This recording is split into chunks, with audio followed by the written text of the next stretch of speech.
A gente quer também aqui só ter uma palavra de introdução e depois nós vamos estar passando para o Carlinhos, aproveitando o privilégio dele estar aqui com a gente ainda pela manhã, ele está indo embora hoje à tarde, e a gente quer, estratificar mais aí do irmão e aproveitar mais, já que é para ser sal, então a gente quer o sal do Carlos, não é assim? Sal é aquela parte adensada, que você vai lá e desidrata, drena tudo e fica lá a porção concentrada. Então a gente quer o sal do Carlos aqui hoje, em nome de Jesus, tá bom, Carlinhos? E você fica bem à vontade. Eu queria ler com os irmãos o texto da nossa reflexão aí para o ano, que é Hebreus 12.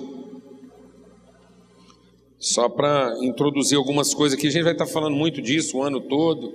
Eu ainda vou ter oportunidade ainda de ministrar aqui um sábado, então eu não quero adiantar muito, mas para esse grupo de pastores aqui, eu acho que era importante a gente considerar algumas coisas. Há um aspecto aqui que para a liderança, especialmente para os pastores, é importante a gente destacar nesse texto.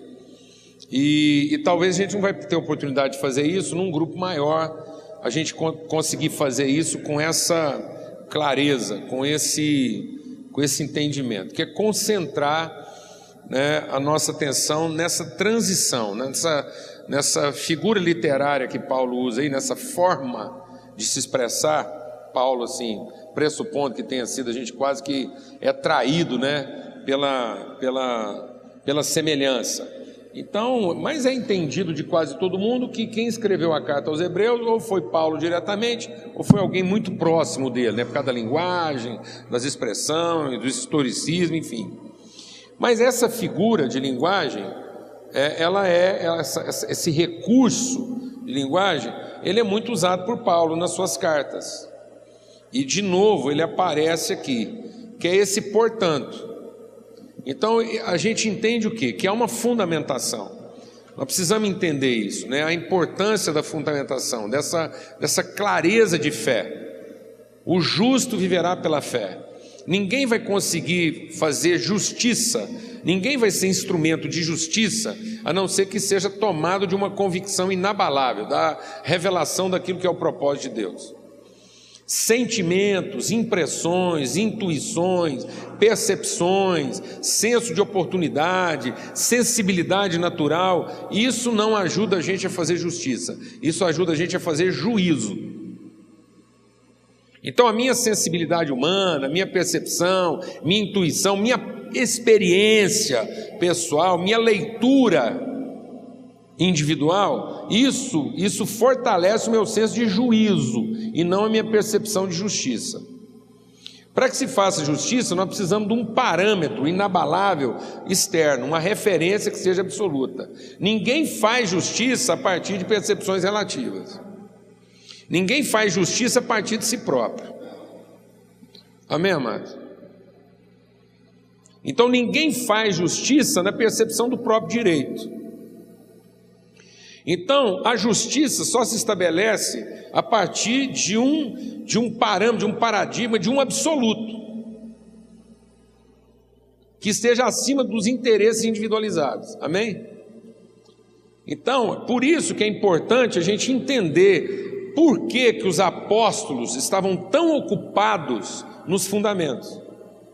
A gente pega a história da igreja primitiva e fica encantado, aquela história dos primeiros anos da igreja, a gente fica encantado, todo mundo quer imitar a igreja lá, no seu crescimento, na sua pujança, nos seus milagres, na sua operacionalidade, mas às vezes a gente não percebe uma coisa, que aquele texto que vai falar de uma igreja de sucesso diz o quê? Ela perseverava na doutrina dos apóstolos, havia uma fundamentação.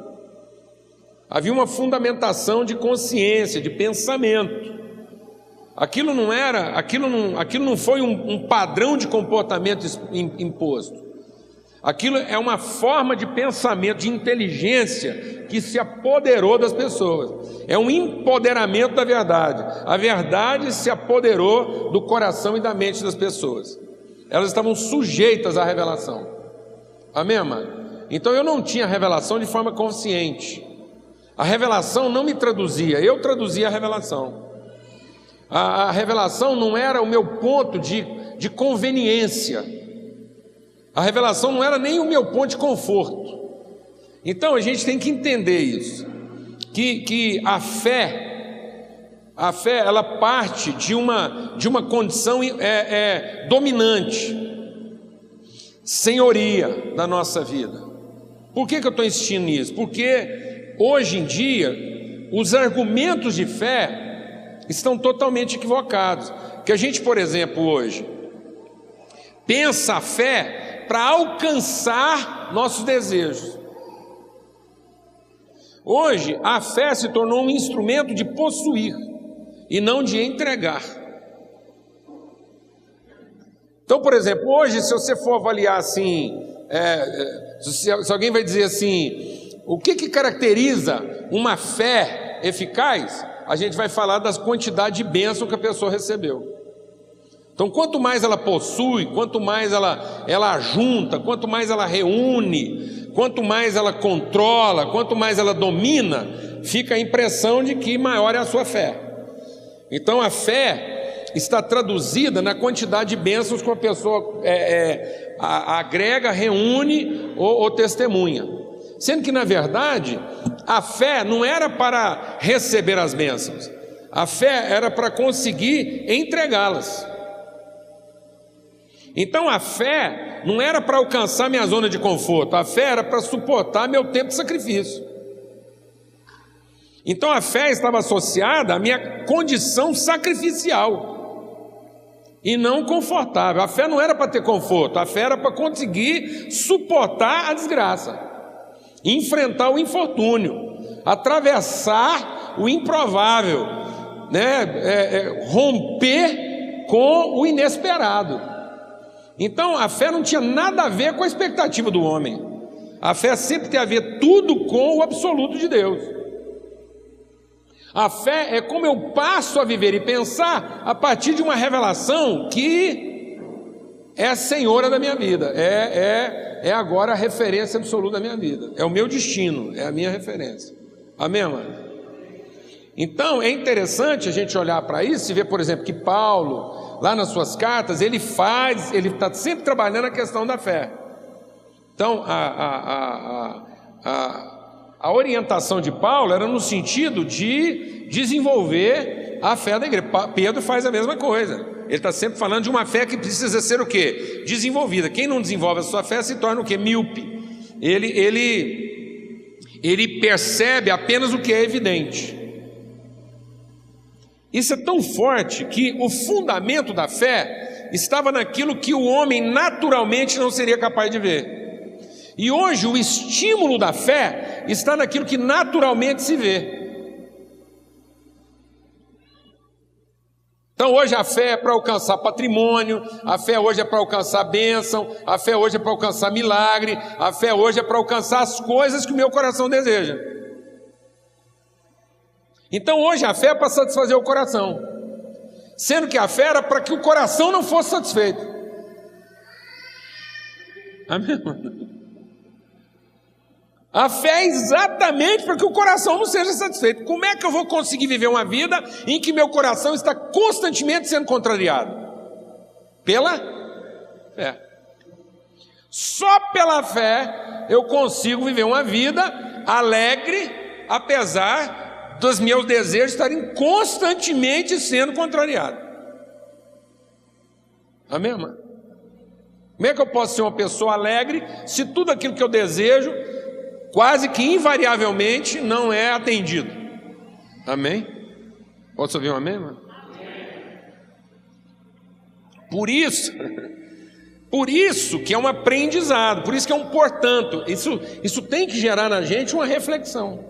É um portanto. É uma apresentação de uma conclusão. É uma conclusão objetiva. Paulo está nos levando a uma reflexão conclusiva, objetiva. Eu me submeto a isso. Não é uma conclusão alternativa. Não é um que bom que fosse. Não é um quem sabe se. Não é um talvez seja. Amém, mano? É um portanto. É assim. Eu tenho que me enquadrar nisso, eu tenho que me ajustar, eu tenho que ser modelado por isso. Não vai dar para ficar, entendendo? Buscando aquilo que... É interessante isso, né? Então a gente quer meditar sobre isso profundamente, a gente quer entender esse portanto na nossa vida, né? Numa expressão, em outras versões e outras traduções, diz assim, é como se esse portanto é mais ou menos assim, de lá para cá. Então é assim, é de lá para cá, é desse ponto para frente, amém? É isso que está dizendo esse portanto. Esse portanto leva a gente a entender o seguinte, que é um início revelado a partir de um fim. O que é o ponto absoluto de referência? É a sua referência final que te dá condições de saber como é que você começa. Então você começa sabendo exatamente onde é que você vai chegar. Aí é que a gente vai entendendo, então, por que Jesus tranquiliza a nossa vida quando ele diz assim, eu sou o seu alfa e o seu ômega, eu sou o seu princípio e o seu fim. O seu ponto de chegada é exatamente o seu ponto de início, de começo. Então nós não estamos trabalhando em cima de uma expectativa de chegada, nós estamos trabalhando em cima de uma certeza de chegada. Então a conversão, vamos deixar Deus ministrar o nosso coração aqui. Quando eu entendo esse portanto, que toda argumentação aqui é em cima de fé, é só para trabalhar a nossa fé, a conversão, ela não implica numa mudança. Não é uma mudança. É uma transformação de entendimento. A conversão, ela dá condições de mudança porque ela é uma transformação. A gente pensa em mudança, então, quando você pensa em mudança, você perde um pouco a sua referência absoluta. Porque você fica fazendo mudança de gênero, de natureza, do que for. A conversão é uma volta da minha consciência à sua referência original. É uma submissão a um desígnio superior. A conversão, então, é eu entender que eu serei quem Deus disse que eu era. Eu vou passar a ver a mim mesmo de acordo com o que Deus sempre viu. Amém, mano? Então não é a mudança que eu produzo em mim para agradar a Deus, mas são as transformações que começam a se operar em mim, na medida em que a vontade de Deus é o meu mais absoluto agradável. Eu me agrado da vontade de Deus, então agora isso transforma meu entendimento. Quem que eu sou? Eu sou quem eu era. Porque eu serei quem eu sou. Isso é maravilhoso, porque quando Paulo fala da revelação de Cristo, ele diz assim, então tal qual ele é, seremos. E nós nos veremos na revelação dele. Ele trará consigo a revelação de quem nós somos. Então essa condição eterna dos filhos de Deus será revelada. Essa é a nossa fé. Então esse portanto. Então isso estabelece em mim não uma ordem alternativa. Isso estabelece em mim um código de natureza. Eu estou aprendendo a ser quem eu sou. Eu tenho que aprender a ser quem eu sou. Eu tenho que estar cada vez mais harmonizado com quem eu sou. Amém, amado? Está me entendendo isso? Então eu tenho que meditar nisso, eu tenho que pensar, isso tem que se apoderar de mim, né? Eu tenho que dar tempo. Então às vezes a gente está tão ocupado em produzir mudanças que a gente não reflete, a gente não medita, a gente não dá tempo. Tipo assim, num certo sentido, quando eu tenho o Espírito Santo, todas as informações estão aqui, mas não dou tempo. Deus fala uma coisa aqui em Hebreus tão forte que ele diz assim, quando for derramado o Espírito Santo, ninguém vai ficar precisando ensinar para o seu irmão, faz isso ou faz aquilo. Rapaz, você já pensou a gente chegar assim nesse grau de entendimento e revelação? Uma comunidade onde ninguém precisa ficar dando toque no outro? Por quê? Porque basta você dar 5 segundos para o cara e ele cai em si. Alguém está entendendo o que eu estou falando? Não. Entendeu? Fala assim, irmão, fala o seguinte, pensa direitinho. Aí o cara... Ele olha para Jesus, porque ele estava distraído. Houve alguma coisa na vida dele que distraiu ele. Alguma coisa chamou a atenção dele mais do que Jesus. Ele tirou os olhos de Jesus, ele fez uma besteira, tratou a mulher mal, falou alto, irritou com alguém, ficou nervoso, ficou magoado, ficou aborrecido, ficou perplexo, ficou doido. Qualquer distração de Jesus, o cara fica doido, porque ele perde a referência da sua própria identidade. Ele entra em conflito com a sua natureza original. Mas se você der tempo para ele, ele fala assim: o que você está vendo agora? Aí ele para e fala assim: pera lá, eu tenho que olhar para Jesus. Ele recupera o tino. Alguém está entendendo o que eu estou falando ou não, mano? Porque está dentro. Está dentro. Então a mulher não precisava ficar braba com o marido. Ela só falava assim para ele: eu vou te dar tempo para pensar. Olha para Jesus. Amém? Eu não precisava ficar aborrecido com a minha mulher. Eu falava assim: benzinho, vamos fazer o seguinte, eu vou te dar um tempo aí, vou dar um tempo, a gente vai olhar para Jesus. Nós distraímos, em algum lugar a gente distraiu. Em algum lugar a gente deixou de olhar firmemente para Jesus. Eu passei a ter uma outra referência de pensamento e de condução que não é o meu absoluto. Amém, amado? Então, quando o escritor está falando desse portanto, isso tem que ser conclusivo, isso tem que ser a minha direção.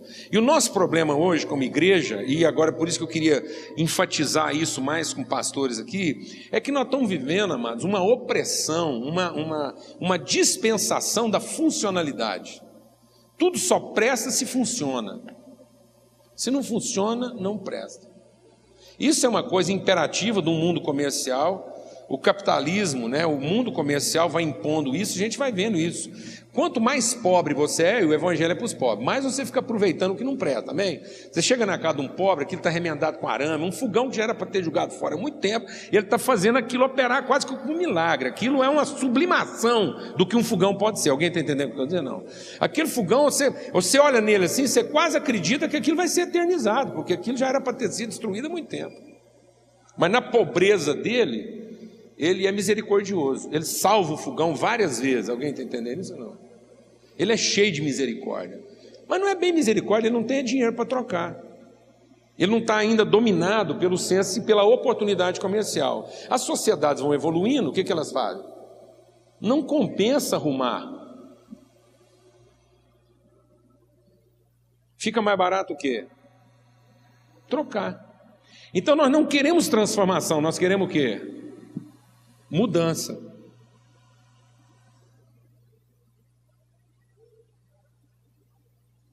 Está me entendendo isso não, mano? Então o ser humano hoje vai para Deus, ele usa a fé para buscar solução e não usa a fé para exercitar direção. Então a fé não é para nos dar soluções, a fé é para nos manter na direção. Esse é o meu destino, esse é o meu propósito.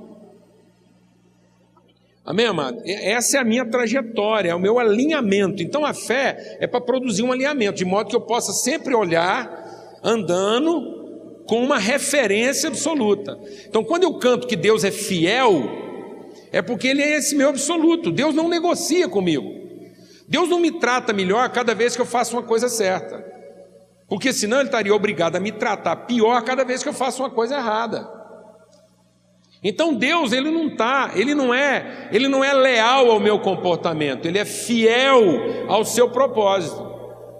E sendo fiel ao seu propósito, Ele não negocia comigo, Ele não sai do lugar. E nós entendemos uma coisa equivocada.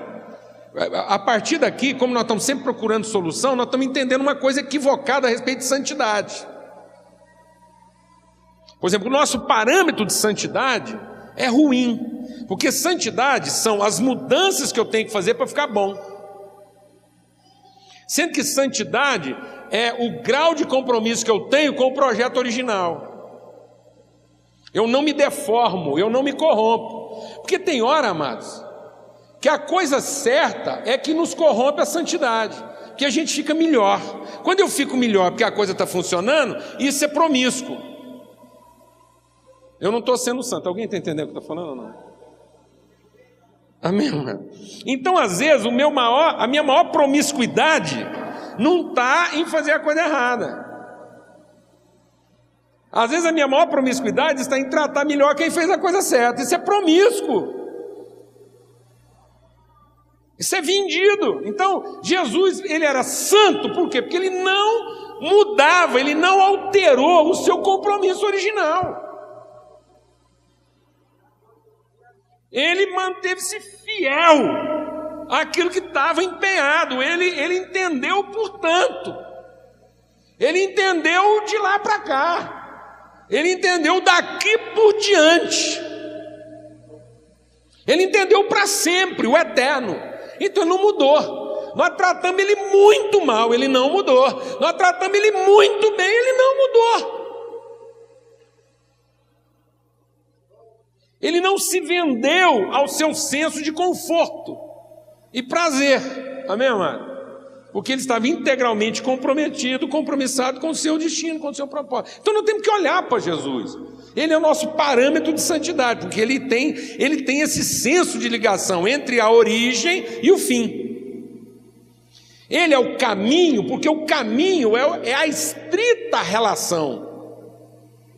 Quando ele diz assim, eu sou o caminho, porque ele está dizendo o seguinte, eu sou o vínculo único entre destino, origem e destino. Amém? Se uma coisa não liga a origem ao seu destino, não é caminho. É estrada, é rua, é trieiro, é o que você quiser chamar. Mas nem toda rua é caminho. Nem toda estrada é caminho. Amém, mano? Só é caminho o que está me conduzindo daquilo que é minha origem, autor, àquilo que é o aperfeiçoador, consumador, fim da minha fé. Então pronto, eu estou num processo, eu aceito o processo, porque esse processo está me ajustando, está me colocando nas condições de cumprir a trajetória, de fazer a ligação. Eu estou entendendo que eu estou dentro daquilo que me liga lá da minha origem ao meu destino. É de onde eu saí para onde eu vou chegar. Então eu me submeto aos processos de Deus, eu não me corrompo, eu sou santo. Amém, irmão? Porque sem essa santidade ninguém vai ver a ação de Deus. Sem a santidade, tudo que as pessoas vão ver em nós são nossas inflexões. Então as pessoas vão ver a gente, mas não vão ver Deus. Sem santidade ninguém verá Deus, porque não verá o nosso compromisso e não verá a referência. Mas na santidade, todo mundo que olhar para nós vai ver qual é a nossa referência. Quem olhar para nós não vai ver o que eu quis, não vai ver o que eu achei melhor, não vai ver o que eu gostei, não vai ver o que eu prefiro, não vai ver o que eu quero, vai ver o que de Deus se impõe na minha vida. Então muita gente às vezes vai me ver contrariado, mas vai ver Deus. Amém, amém? Amém? Porque vai ver que eu não mudo, eu estou santo naquilo que é o cumprimento do meu destino. Então ele é autor e consumador. Então nós temos que olhar. E olhar não é perceber, não é admirar. Nós estamos nutrindo nas pessoas uma admiração por Jesus que não é observação, que não é atenção. Então, às vezes, nós não prestamos atenção em Jesus, nós gostamos de perceber que Ele está perto. Até a gente instrui os outros, irmão, se estiver difícil, corre para Jesus. Como corre para Jesus? Onde é que eu estava que agora eu preciso ir para Jesus? Que lugar é esse que eu achei na vida que, num determinado momento, eu tenho que sair desse lugar para ir para Jesus? Existe lugar que não seja em Jesus? Qualquer lugar que não seja em Jesus já está condenado. É um pecado de princípio. Então, às vezes, eu estou estimulando as pessoas a irem para Jesus na busca de quê? Solução. Essa é a desgraça nossa no aconselhamento. Você quer ver uma coisa desgraçada para a gente na hora de aconselhar? O cara está ali contando o problema e eu sei aqui desesperado para buscar uma luz do Espírito Santo para resolver o problema dele. O cara chega doente, a gente acha que tem que orar para ele ser curado. Eu não sei. Eu oro para todo mundo ser curado, mas não oro para todo mundo ser sarado.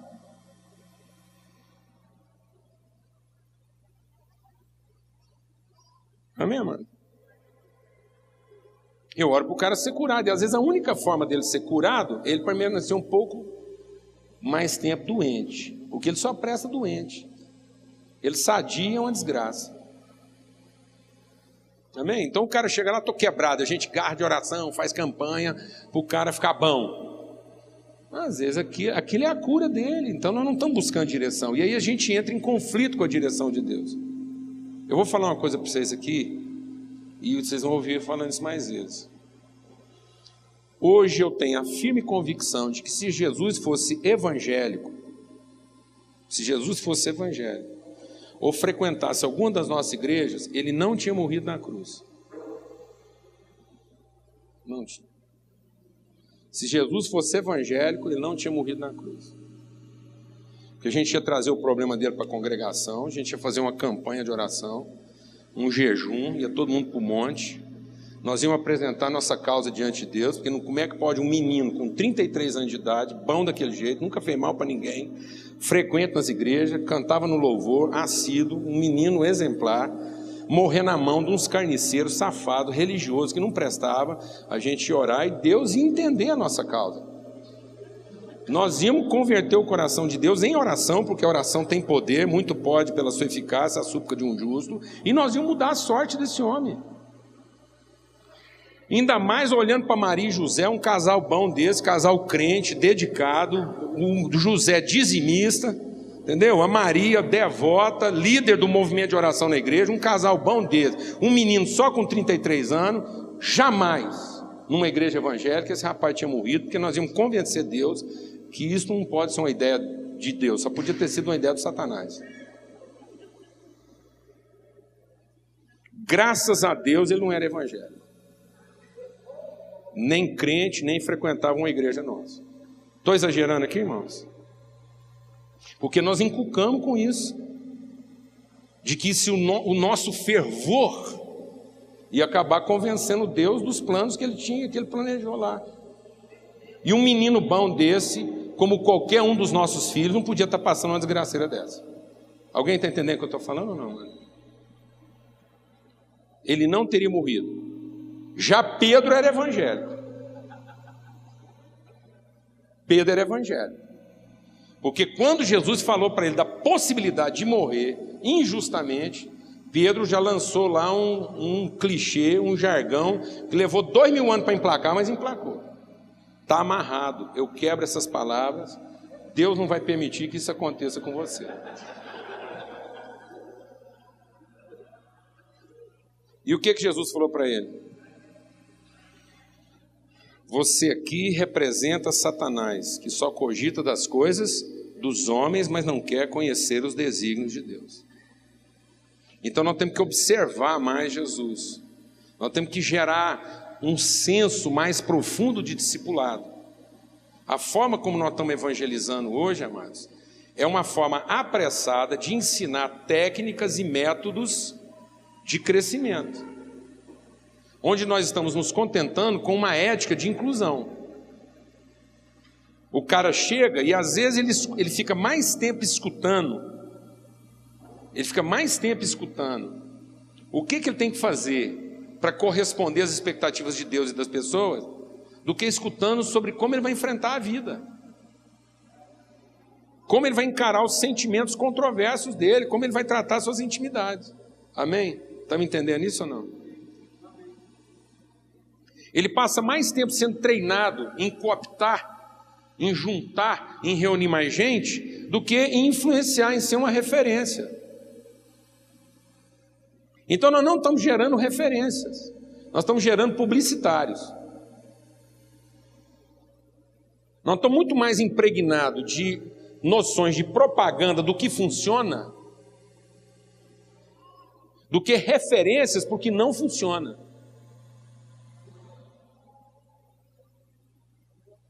O mundo não está precisando de solução, porque não tem solução. O mundo está precisando de referência. Para saber qual é a direção num mundo onde não há solução. Todas as soluções humanas são paliativas. Tudo aquilo que a gente propõe, as nossas intervenções sociais, não podem ter expectativa de mudança, de transformações sociais absolutas. As nossas intervenções sociais é para poder gerar um pouco de esperança e referência num mundo e num universo totalmente sombrio e obscuro.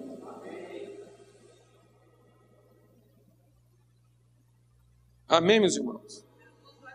Em nome de Jesus, olhando firmemente. Então a gente não pode se distrair. A gente não pode deixar que na nossa vida o encargo do ministério, o desejo de ter um ministério bem sucedido, essas coisas que às vezes assim, ou mais, né, ou as nossas atividades ministeriais, às vezes nós estamos fazendo muita coisa boa, está tudo certo, mas a gente vai se assoberbando de tanta coisa, que às vezes a gente vai, sem perceber, perdendo aquilo que é o sentido da nossa vocação principal e original. Amém? Então esse ano a gente quer buscar em Deus lucidez no verdadeiro e estrito sentido da palavra, luz. E luz no que diz respeito à referência, a luz que me guia no caminho. A palavra de Deus, de modo que ela seja a lâmpada dos meus pés e a luz do meu caminho. É o que Deus diz e não o que eu tenho para dizer para Deus. Hoje todo o ambiente de fé que está sendo estimulado da igreja é em torno daquilo que a igreja tem para falar para Deus. E não em como a igreja vai traduzir aquilo que ela ouviu de Deus. E a fé não está naquilo que a gente tem para falar para Deus. A fé está naquilo que nós ouvimos Deus falando. O Schaeffer fala uma coisa fantástica. E eu queria terminar com uma citação dele. Ele diz assim... Quando Deus falou com Jesus, muitos homens pensaram que era um trovão. Tudo que se fez a partir do que Deus fala. A luz do homem é a palavra de Deus. O verbo se fez carne, e isso é a luz dos homens. A direção da nossa vida está naquilo que Deus fala, e não naquilo que a gente sente ou que tem para falar para Deus. E aí o Schaeffer diz o seguinte: muita gente ainda continua ouvindo trovões e não percebem que foi Deus que falou. Quantos trovões a gente já ouviu nos momentos mais difíceis da nossa vida? Quantos trovões? Quantas vezes trovejou quando a gente estava num momento difícil, duro da nossa vida? Cheio de angústia, cheio de perguntas, de dúvida. Trovejou. E a gente pensou, agora ficou bom. No meio dessa desgraceira toda ainda vai chover. E não era um trovão. Era Deus tentando falar com a gente. Porque Deus falou, fala, continua falando e falará sempre.